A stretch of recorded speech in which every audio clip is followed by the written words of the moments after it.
Early in our development, we came to the conclusion that if we aspire to make any gains on the federal level, we must first establish a working relationship with our counterparts at the NFA branch. It is in this light that 6 representatives of the ASA left their homes in the various cities across the country to meet in the quaint town of Martinsburg, West Virginia. And although unassuming, Martinsburg is the home of the National Firearms headquarters, the NFA branch headquarters of the ATF.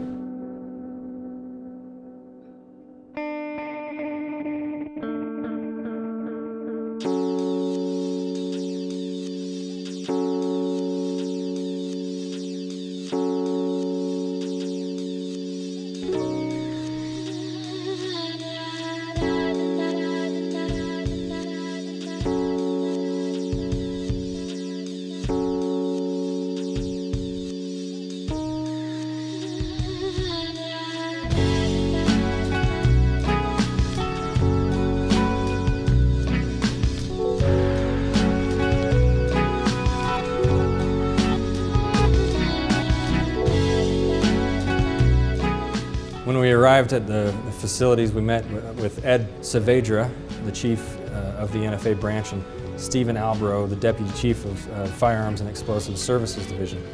And before discussing our issues, they were kind enough to give us a tour through their facilities, and we were able to meet a large number of the examiners along with many of the temporary research assistants that were hired in April.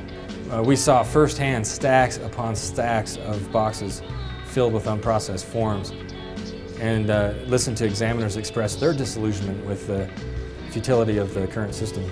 After walking through the lion's den, we sat with Mr. Albro and Mr. Saavedra to discuss our issues, and chief among those issues being the pitfalls of the inherently anachronistic NFA transfer process. There's a backlog of 30,000 forms right at this moment due to the increase of the market, which has increased about 300% over the last since 2005, and fewer examiners since 2005. And it is no wonder why their processing times continue to increase. To add insult to injury, because of the Department of Justice wide hiring freeze, they are unable to hire the additional examiners that even they recognize are sorely needed. On the regulatory side, the NFA branch is working to eliminate the requirement for the individual to obtain a chief law enforcement officer's signature to become eligible for a transfer. And it's just an unnecessary and redundant step that will likely be removed in the near future. The NFA branch is also actively beta testing an online e-forms program for all the NFA transfers, with the sole exception of those forms which require fingerprints and passport photos. Individuals submitting a Form 1 or a Form 4 will not be able to use the e-forms program, but those that are doing the transfer with an NFA trust will be able to. And this marks the single largest technological jump in the way that forms are processed since the NFA's inception in 1934. As it stands, none of the tax revenues that are generated by the Form 4 are actually retained at the NFA branch. Instead, the funds are immediately routed into the General Treasury. And this is inexcusable misappropriations of funds. And that, coupled with the obligatory hiring freeze, is the epicenter of a widespread domino effect felt throughout the industry. Because the NFA branch cannot grow in conjunction with its workload, wait times increase. However, our true mission began on the second leg of our trip as we embarked on the 2-hour drive from Martinsburg to Washington, D.C.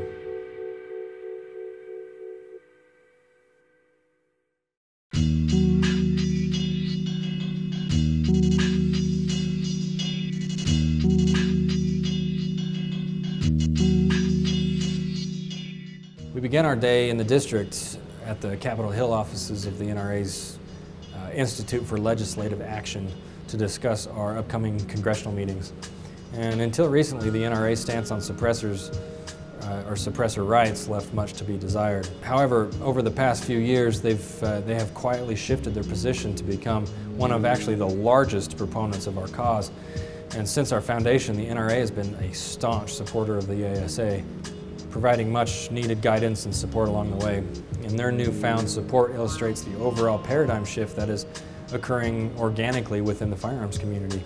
As we met our counterparts from the NRA, we discussed and developed plans to translate that very shift to Congress.